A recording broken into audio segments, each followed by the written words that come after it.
Hi, I'm Tara, and welcome to Les Do Books. Email me at tara@thelesbianreview.com with any questions or comments, or come join our Facebook group, the Lesbian Review Book Club. I am thrilled today because I'm joined by Katherine V. Forrest, author of the Kate Delafield mystery series, the Coral Dawn trilogy, and of course the iconic lesbian romance Curious Wine. Her latest release is Lethal Care, co-written with Claire McNabb as part of McNabb's Carol Ashton mystery series, and it's out everywhere from Bella Books, so go on out and grab that now. Welcome, Katherine. Thank you, Tara. I'm delighted to be here, and thank you for everything that you have done and do for Let's Do Books. It's really great. Oh, thank you. So, you're here today to talk about your journey as a reader of lesbian literature. Where did that all begin? It began...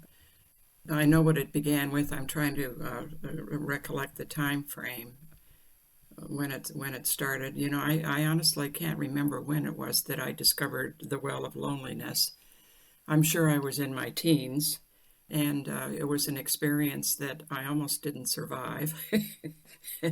But what the book did tell me was that I was not alone. That was the basic message of that book, and just in and of and by itself, that was very important. Then the next great discovery in my life, and the book that I consider actually saved my life, was Odd Girl Out by Ann Bannon, which I discovered in a drugstore in Detroit in the late 50s. What was incredible about that book and the succeeding ones in the Bebo Brinker series, there are 5 of them that were just extraordinarily significant to my generation. They told us who some of us were and how some of us lived, and they described this magical, mythical place named Greenwich Village. And so those books, no matter how they may have reflected the times and what was required to write lesbian literature back in those days, they were just extraordinarily heartening. And probably the next book that I discovered was Patience and Sarah by Isabel Miller. And of course, that's an absolutely beautifully written book about 2 country women and the lives that they managed to create for themselves. Another extraordinary book. The next one, well, probably actually the one right after the Ann Bannon books, was The Price of Salt, which was a 1952 book written by Claire Morgan, who we soon discovered was Patricia Highsmith, really a great writer. And that novel was actually the first one to have a happy ending. And I laugh because back in those days, a woman giving up her child to be with the woman she loved was a happy ending. But again, it was the message of that book, that just the sheer rightness of our love and our relationships. And then the next book, and the book probably that I have to point, if I had to choose a book of the 20th century that was the most significant, it would be Rubyfruit Jungle by Rita Mae Brown. That book was just an astonishing arrival on the literary scene. It was the first novel that gave us the words, that gave us gay pride before we even had the words. It was just the whole tone and tenor and confidence and swashbuckling nature of that book that was just incredible. And then finally, in terms of my own milestone books, I would have to say Desert of the Heart, for so many reasons. The fact that Jane Rule, I consider the most significant writer of the 20th century. That's my own personal opinion. I think her books are magnificent. They're a bit ahead of their time. Were incredibly, I think, incredibly valuable, and there will always be part of our permanent literature. The other thing that I would like to say about Desert of the Heart was how central the book was in my life because I was living in LA at the time. And I read in the LA Times that Jane Rule was actually appearing at Sisterhood Bookstore. So, needless to say, I ventured to Sisterhood Bookstore, and my partner at the time stopped me in front of the door and said, "Don't you dare get down and kiss her shoe top. She won't appreciate it." and and anyway, I walked in the store, and who should be there? Well, actually, that was, I'm sorry, I'm getting my stories mixed up. But anyway, Sisterhood Bookstore is really important in my life for another reason. Just forgive this little bit of it in senility. But anyway, it was very, very thrilling for me to meet Jane. And of course, years later, I was very privileged to be the editor on Memory Board, which I consider the finest novel, at least of the 1980s. So. Oh, wow. Kind of a long answer to your question, Tara, but no, that's great. Those are the central books in my early life, for sure. And you mentioned that you found one of them at a drugstore in Detroit, but how difficult was it to find these books? Well, oddly enough, back in the 50s, late 50s, early 60s, there was an absolute flowering of pulp fiction, lesbian pulp fiction. In fact, I've done a book called Lesbian Pulp Fiction, The Intrepid World of Lesbian Fiction from the 1950s to 1970. And they all began with Spring Fire, which was the Vin Packer book that literally sold something like 2 million copies. Oh my goodness. And there were, in fact, Ann Bannon became part of that particular explosion of books. And you could identify them from the cover. Odd Girl Out, the cover very famously is of a woman lying on a bed with another woman sitting beside her, rubbing her shoulders very suggestively. So you could kind of spot those sort of books across the store, if you know what I mean. There were really quite a number of authors who, some of them were men, trying to cash in on this particular boom. In fact, Barbara Greer, the publisher of Naiad Press, wrote a book some years ago in the late 80s called The Lesbian in Literature, and she sorted out all that early literature, who the authors were. She rated them as to quality. For example, Ann Bannon got 5 stars, and then some she just simply labeled as trash. But anyway, the difficulty was not finding them. The difficulty was finding the courage to buy them, because your listeners maybe can appreciate the fact that back in those days we were criminals. We were considered perverts. This was an era when we were being thrown out of our families and our churches and out of the military, out of our jobs. And if you were found out, your life was over. So it was a very risky time. And comparing notes with lesbians in later years, what most all of us did, we would buy that one book and buy about 7 others so that we would trust that nobody saw that we had sneaked this book in. So it was just that level of fear back in those days. You mentioned The Price of Salt, which is probably one of the more commonly known ones out of those that you listed because it did get turned into a movie in recent years. Carol, of course. And you talked about how that had a happy ending for the first time. Were there more books that started to have that around that time, or was that really kind of the only one? There were not. They had to fit the mores of the time. If you ever have a conversation with Ann Bannon, and I hope one day that you will, because she is just a Vesuvius of information about that particular era, they would be censored. And so they pretty much had to fit into a mold where either the lesbian either ended up killing herself or being killed by somebody else or committing suicide or, something like that.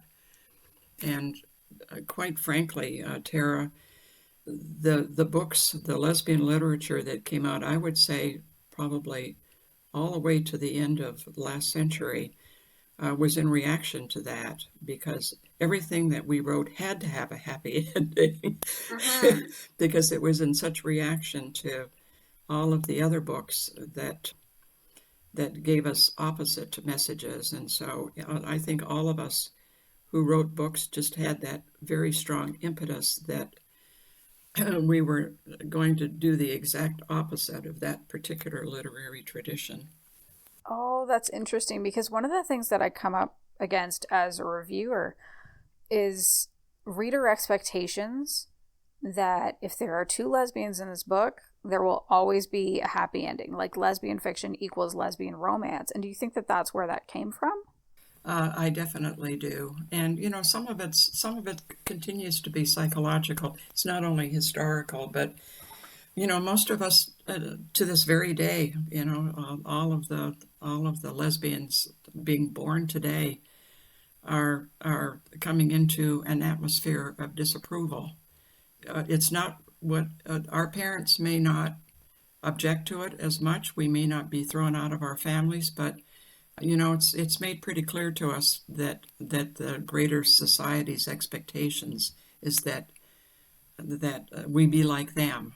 We most all of us grow up feeling like we are other, and so I think I think some of that is just kind of a bit defiant, don't you? In terms of like I'm okay and you're okay, and I must say that I think that there is a bit more complexity, coming into our books, and I would also make the point that, this may be an astonishing revelation to the audience, but I really believe that we're not unlike an awful lot of other women, and romantic fiction in the mainstream world, that too has a pretty happy ending. I think that romantic fiction just simply has that sort of general expectation around it, don't you? I mean, that's why it's called romantic. Oh, absolutely. As opposed to tragic.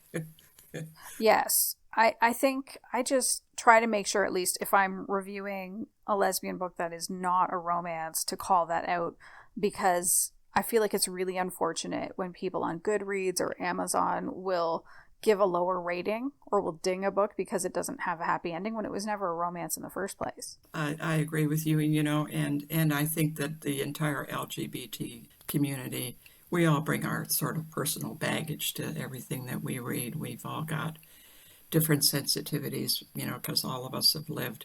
In fact, pardon me if I digress here, but I think that's one of the wonders of our literature is just, I mean, you can say that there is a sameness to our books, but there is not, because we are truly, truly a people who've invented our lives because we've had to.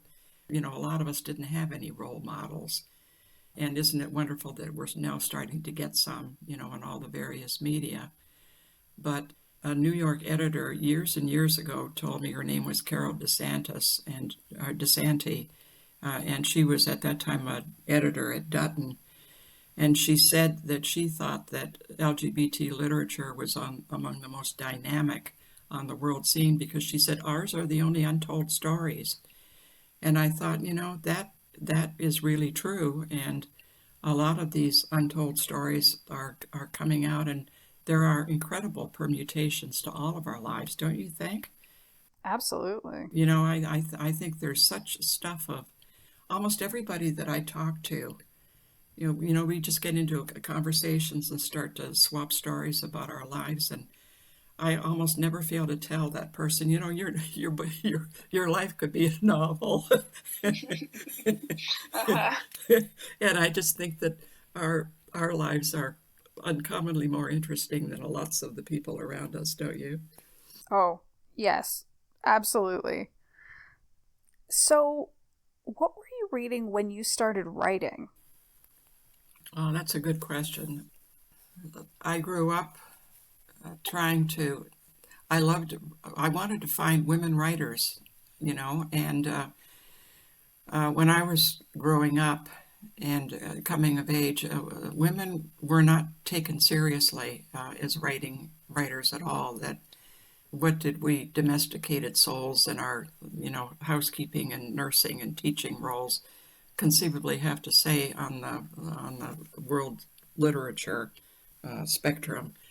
But where we really excelled was in the genres. We had great mystery writers. We had our Agatha Christie's and Niall Marsh's and Josephine Tay's and all of those, and we had great science fiction writers, Ursula Le Guin, and I loved science fiction, and I mean, it was a wonderful field that women occupied. So, I grew up just reading and loving women writers in the genres, and we produced some fabulous books. And then gradually, just to show you how bad it was, one of the great world-class writers ever is Canada's Margaret Atwood. Mm-hmm. And she had written 4 books before the New York Times finally deigned to notice her. So that was, kind of how it was. And of course, now we absolutely have, we've taken our place in the world literature. But, that's been kind of one of the revolutionary things in my frame of reference over the last decades, how front and central women have become in our world of literature. And, even in advance of some of the more recent advances we've made in the worlds of technology and politics and, all of the other, fields of excellence in the world. So I just feel like everything else, women have had to fight to be visible and to be heard and to be seen in our own world of literature, which, of course, brings me to the point that how very lucky that I feel to have been a lesbian writer.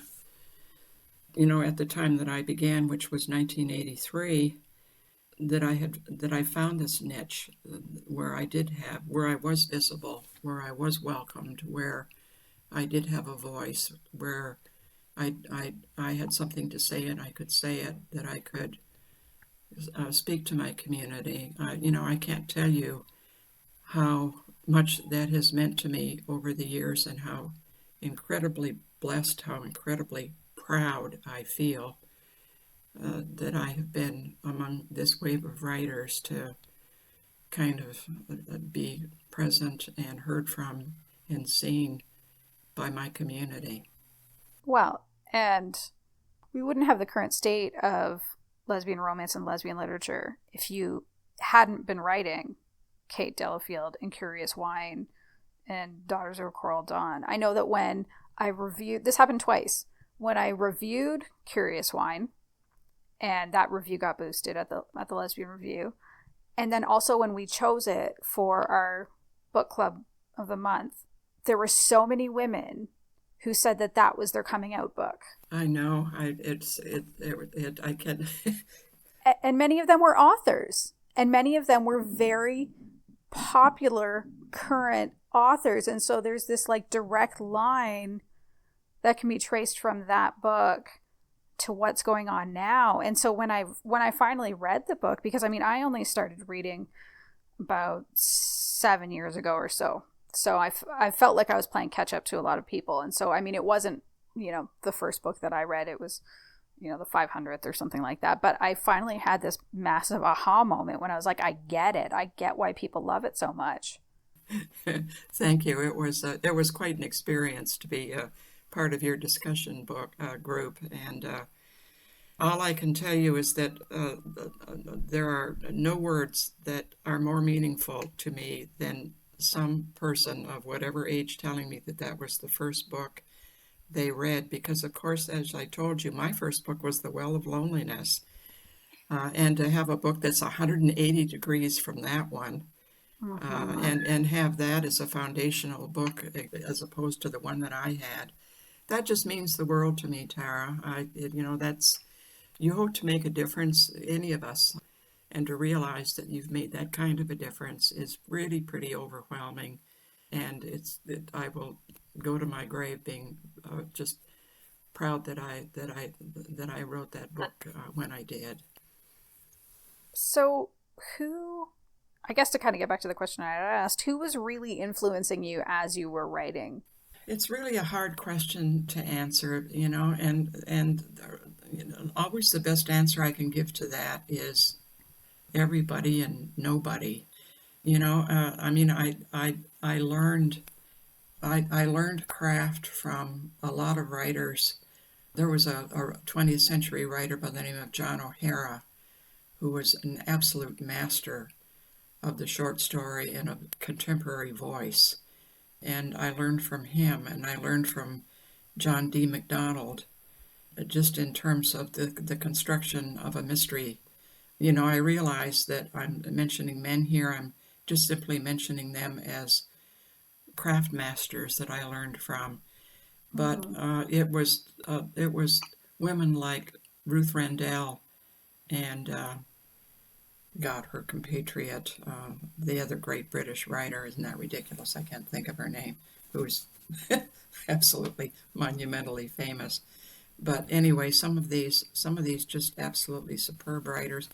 And I think one of the complaints that I have, again I digress, one of the complaints I have as an editor is that it's hard for me to absolutely lose myself in a book, because I'm always thinking, wow, she really did that well, or oops, that should have not have been a flashback, or that flashback's in the wrong place, or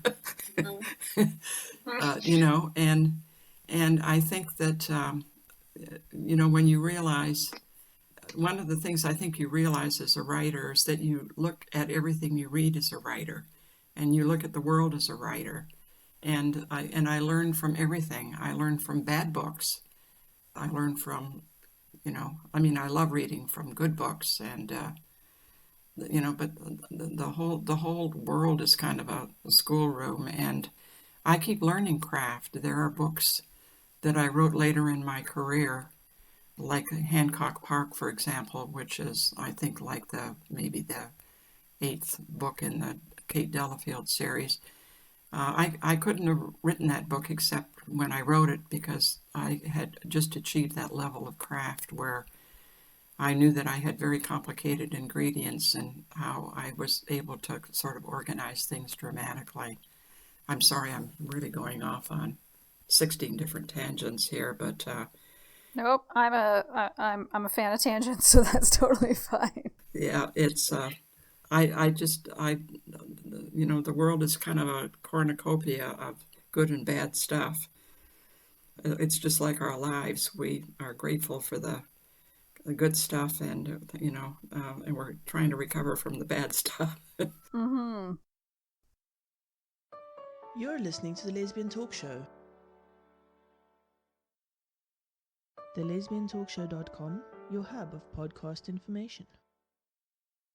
So, what do you think about the current state of lesbian fiction? Are you excited as a reader? I'm enormously excited. I am also regretful that I don't have about 25 other Katherine Forrests to read what's out there. I'm just living in a cornucopia of books. I try to follow some of your reviews, and thank you again for the Curious Wine review. I didn't get a chance to thank you for that earlier. I'm almost kind of reduced to reading reviews as opposed to books, because there are so many, and there are so many really wonderful writers.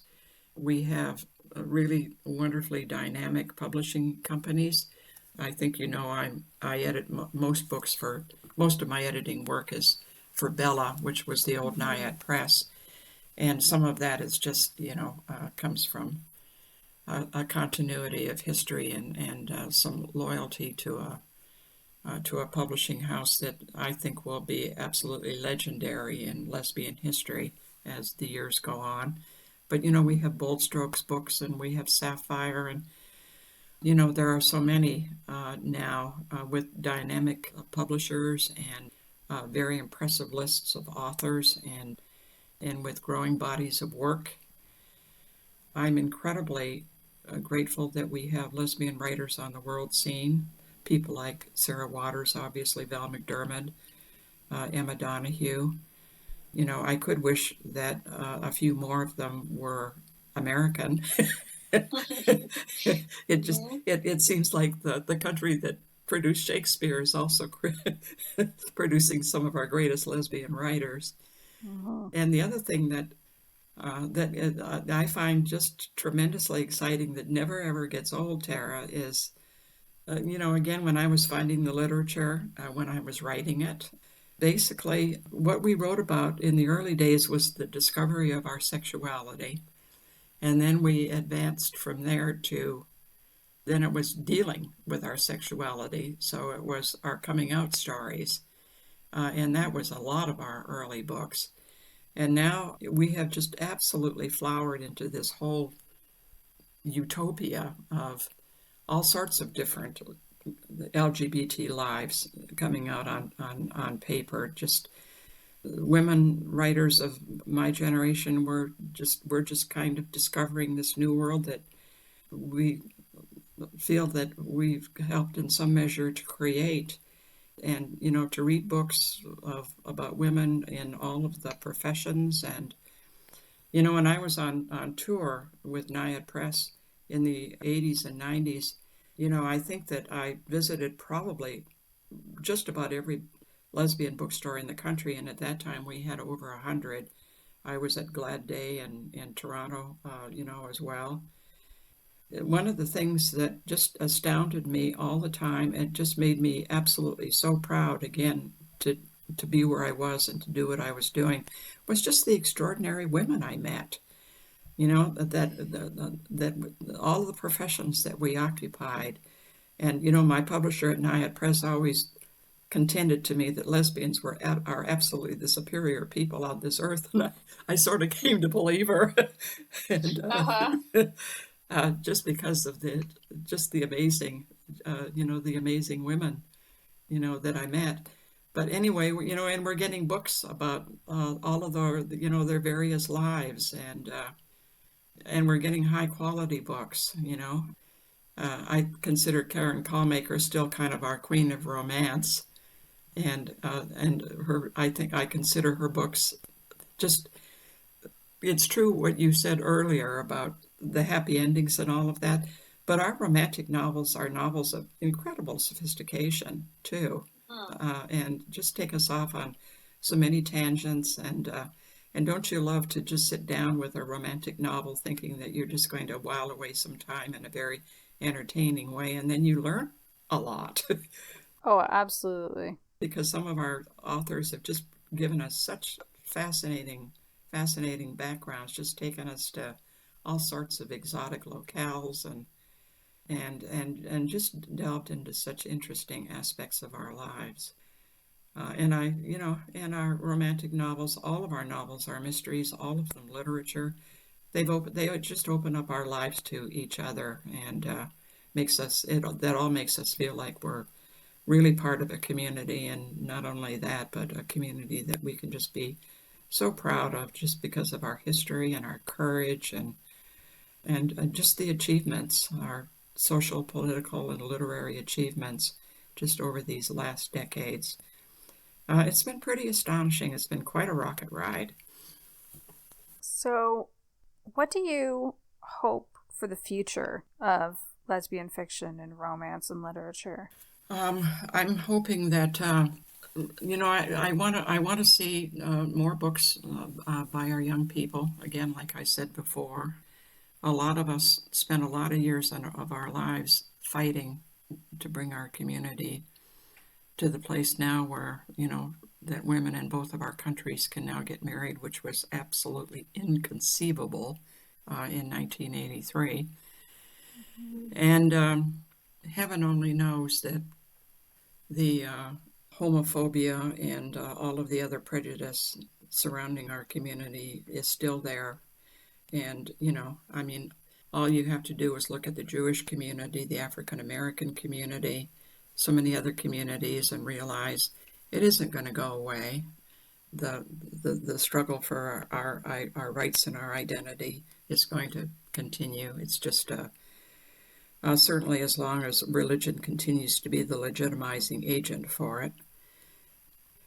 I think that we need to just encourage our young people to tell us about our lives, and to just convey back to us how they now see this world that we were part of the foundation.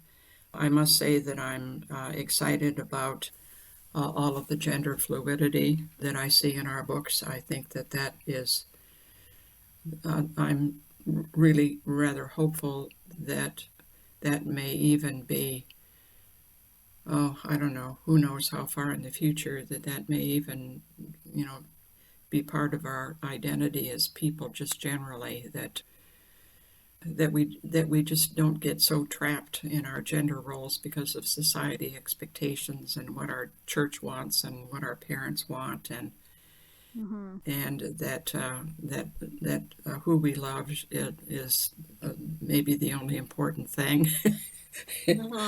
So, and of course, it's always been my very strongly held belief that homophobia in this world, particularly toward gay men, is absolutely based on contempt for women. And and I think that is part of this just violent reaction toward trans people, is that this whole idea of, this whole macho male role, if that ever gets under threat, there'll be the devil to pay, apparently. So, I mean, you just know that some of that is in the background of that. So, there's lots of work to be done. And, our all of our books, down through history, the books have been censored for very good reasons. They are really powerful. They are like every book in a library is basically a little bomb that is waiting to go off in somebody's consciousness, telling you, like Odd Girl Out told me, you're okay. There's a world out there, and there are people in it that are like you. So, we just grew up just so eager to find images of ourselves in print, and they're out there now. And of course, I think a lot of the popularity in women's fiction, or just books by women in general, and certainly this is the background and the backbone of mystery fiction, where all women are eager to read books about strong, assertive women making a difference in this world, which is what our women detectives did, beginning with, Sarah Paretsky, who's probably the great pioneer of modern female detective books. So, and I have to say that I think the single most exciting technological advance that I've seen in my whole lifetime just is all the electronic books. They were considered as such a threat to the whole publishing industry, and God knows they've set it on its ear. But what a difference in our lives. I just marvel, because I look online, and somebody in Africa can read Tom or Huckleberry Finn for nothing. They can read The Great Gatsby for nothing. We're not tied to libraries. Just a whole world has opened to us. We have the Great Library of Alexandria on the internet. And it's kind of mind-boggling. It's a miracle. It's like the invention of the Gutenberg press to the millionth power. I know. That's been something that was interesting in sometimes talking to authors on this podcast from other countries, who said, how hard it was to find lesbian fiction in their markets, but it's so much easier now with ebooks. It's just more accessible, so more people can find the books that they need. Absolutely, absolutely. And they come to you just immediately. It's you're not tied to the bookstore that might be 150 miles from you. All of that's just dramatically changed. So it's just been an exciting life, Tara. It's just been I've been such a part of history, and it's just kind of amazing history, and and I'm excited to see what young people like you are going to make of it and do with it, and where we're going to go from here. It's your world, kid. Well, you're not going to see me writing any books, but I think you're going to see me continuing to write about other people's books for quite a long time. You're absolutely equally as important. You really are. That is a difficulty for all of us. Is Curious Wine coming out from Diet Press in 1983? It was like, maybe we had across all of the publishers, we might have a dozen books coming out a month. Now we have that many coming out a day.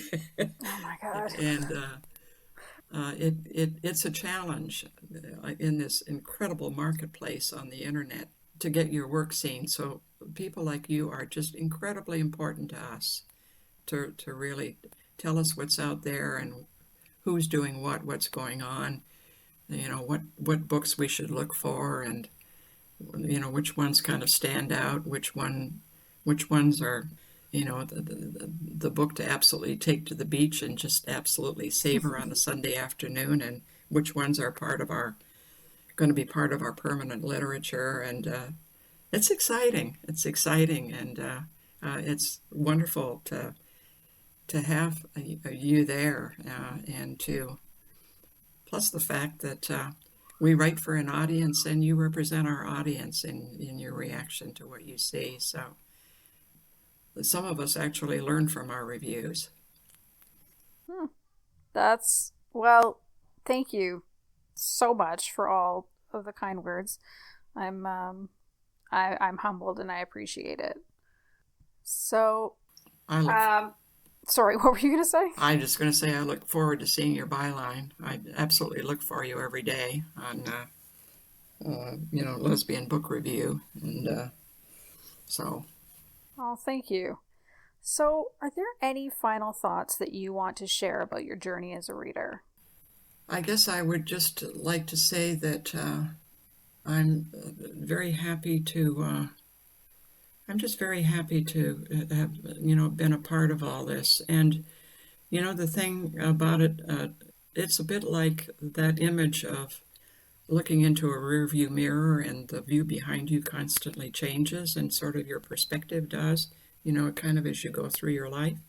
And, so many of us, writers of my generation, we wrote our books, we just kind of put our heads down and we wrote our books, and it was, most of us wrote out of the pain and deprivation of our own lives, and wanting to present another possibility to anybody who found our books, and then we look back, and all of a sudden, what we've written is significant, and sometimes really surprisingly so. I'm sure that Claire McNabb didn't realize the importance of a police professional writing out of, as she wrote, out of Sydney, Australia, a woman who's now Chief Inspector of the Sydney Police. I had absolutely no idea when I first wrote Amateur City, the first Kate Delafield book, that a mainstream writer would write to me and ask me if I realized that I had written the first lesbian police procedural novel in American literature. I mean, isn't that absolutely amazing? Yeah, that is. And I'm here to tell all of you writers out there that you're making history. You're making history of all kinds with all of the images that you're putting in print for all of us. And you yourselves are going to save lives all in your own way, make a difference in lives. Thank you for the stories that you've told and that you're going to tell. And And thank you, Tara, too, for telling us all about the stories that we tell. So, Katherine, where can people find you online if they would like to connect with you? Very easy, KatherineVForrest.com. All right. Well, that is all for this episode. Thank you so much for joining me, Katherine. I'll see you online, Tara. You sure will. So, I'm Tara, and you've been listening to Les Do Books. Remember to email me at tara@thelesbianreview.com with your questions or comments. If you're an author who's interested in joining me on this show to talk about the lesfic you love or trends that have you interested or your journey as a reader, please let me know. If you've enjoyed this episode, please check out the show notes where you'll find a Patreon link for The Lesbian Talk Show, or visit patreon.com/The Lesbian Talk Show. Our patrons get exclusive content like bonus podcasts, author interviews with some of the other reviewers at The Lesbian Review, and no one else gets access to that. You can also join our Facebook group, thelesbianreview.com, to talk about any of these books we talked about today or anything else that you're reading and loving. To find this and many other great shows, all you need to do is search for The Lesbian Talk Show on iTunes, Podbean, or Stitcher.